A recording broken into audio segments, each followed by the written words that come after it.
Good morning, student. Today we are going to see the next topic, errors in measurement. We know that different instruments are used to measure different physical quantities such as vernier caliper, screw gauge, spirit level, etc. are the general instrument used for the measurement of physical quantities. And defects in the measurement of physical quantities can lead to the error or mistakes. Or we can say that error occur due to the limitations of the instruments. Now we have to see different types of error.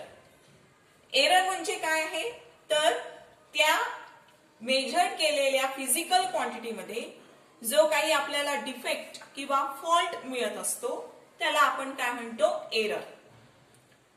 तर error किती प्रकारचे आहेत? There are 4 types of error.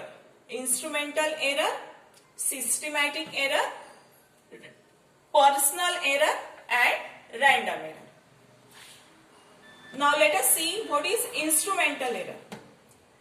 The instrumental error observed because of faulty construction of the instrument. Because of faulty construction of the instrument. जर instrument हा construct करत असतानाच त्याच्यात जर fault form होत असेल तर जो काही error आपल्याला पाहायला मिळतो that is called as a instrumental error. For example, if 1 degree on the thermometer actually corresponds to 0.99 degree, then the measured temperature will differ from its value by the constant amount. ज्या ठिकाणी थर्मामीटरनी 1 degree temperature show करायला पाहिजे त्या ठिकाणी जर तो 0.99 temperature 0.99 degree temperature show करत असेल तर त्या एररला काय म्हणावं लागेल आपल्याला? Instrumental error. आणि प्रत्येक वेळेस त्या थर्मामीटरची मेजर्ड व्हॅल्यू ही 0.01 नी कशी असेल आपल्याला 0.01 चा त्याच्यामध्ये आपल्याला डिफरन्स पाहायला मिळेल आणि हा जो डिफरन्स आहे हा प्रत्येक वेळेस कसा मिळेल आपल्याला? कॉन्स्टंट. ही कॉन्स्टंट व्हॅल्यू आपल्याला प्रत्येक वेळेस पाहायला मिळेल and that's why that error is called as a constant error also. Now second is systematic error. Systematic error is because of the fault in the setting of the instrument. Fault in the setting of the instrument. For example, if the pointer of an ammeter is not exactly at the zero of the scale, it will not point to zero when no current is passing through it.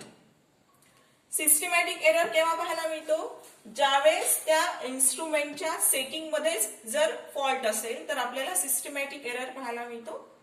For example, ammeter मध्ये जो pointer असतो तो जर exactly 0 वर fix केला गेला नसेल तर त्या अॅमीटर मधून करंट फ्लो होत नसताना सुद्धा त्या ठिकाणी तो काय करेल? आपल्याला करंट शो करेल.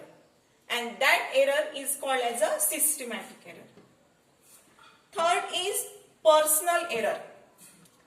Personal error is observed because of the fault of the observer. Fault of the observer and it varies from person to person. For example, when we take the readings when we take the measure the number of oscillation while measuring the period of simple pendulum. Personal error म्हणजे काय आहे? हा त्या जो experiment perform करून राहिलेला आहे, जो पर्सन एक्सपेरिमेंट परफॉर्म करून राहिलेला आहे त्याच्या चुकीमुळे जो एरर तयार होत असेल that is called as a personal error. जर आपण सिंपल पेंडुलमचा एक्सपेरिमेंट परफॉर्म करून राहिलेला आहे जिथे आपल्याला सिंपल पेंडुलमचा टाइम पिरियड नोट डाऊन करायचं आहे. त्या ठिकाणी आपल्याला ऑसिलेशन्स काउंट करावे लागतात, नंबर ऑफ ऑसिलेशन्स काउंट करावे लागतात. जर तुमच्यासोबत तुमचा एखादा पार्टनर असेल प्रॅक्टिकल करताना, तर त्यांनी काउंट केलेले नंबर ऑफ ऑसिलेशन आणि तुम्ही काउंट केलेले नंबर ऑफ ऑसिलेशन यांच्यामध्ये जर आपल्याला डिफरन्स पाहायला मिळत असेल, म्हणजे त्याच्यामध्ये जर आपल्याला एरर मिळत असेल, तर that error is called as a personal error. Then at last number 4 is random error. Random error means the error because of change in temperature, change in pressure or fluctuation in the voltage. तिन्ही प्रकारच्या एररला जर minimise करूनही तिथे आपल्याला परत error पाहायला मिळत असेल, कशामुळे तर सराउंडिंगच्या टेम्परेचर मध्ये बदल झालेला असेल किंवा प्रेशर मध्ये बदल झालेला असेल किंवा त्या सर्किटच्या व्होल्टेज मध्ये फ्लक्च्युएशन होत असेल, त्याच्यामुळे जो एरर पाहायला मिळत असेल त्या एररला तुम्ही काय म्हणाल? Random error. And all these errors can be minimised by, ह्या सगळ्या प्रकारचे एरर आपण मिनिमाइज करू शकतो by taking large number of readings and taking their mean value. तुम्हाला जास्तीत जास्त नंबर ऑफ रिडिंग्स घ्यावे लागतील आणि त्यानंतर त्यांची मीन व्हॅल्यू फाइंड आउट करून तुम्ही त्या इन्स्ट्रुमेंट मध्ये येणारा एरर मिनिमाइज करू शकता. त्यानंतर again by using an instrument whose least count is as small as possible. जो इन्स्ट्रुमेंट तुम्ही यूज करून राहिलेले आहे फिजिकल क्वांटिटी मेजर करण्यासाठी, त्या इन्स्ट्रुमेंटचा लिस्ट काउंट सुद्धा कसा असायला पाहिजे? कमीत कमी असायला पाहिजे. म्हणजेच आपण त्या इन्स्ट्रुमेंट मधला एरर काय करू शकतो? मिनिमाइज करू शकतो. थँक्यू.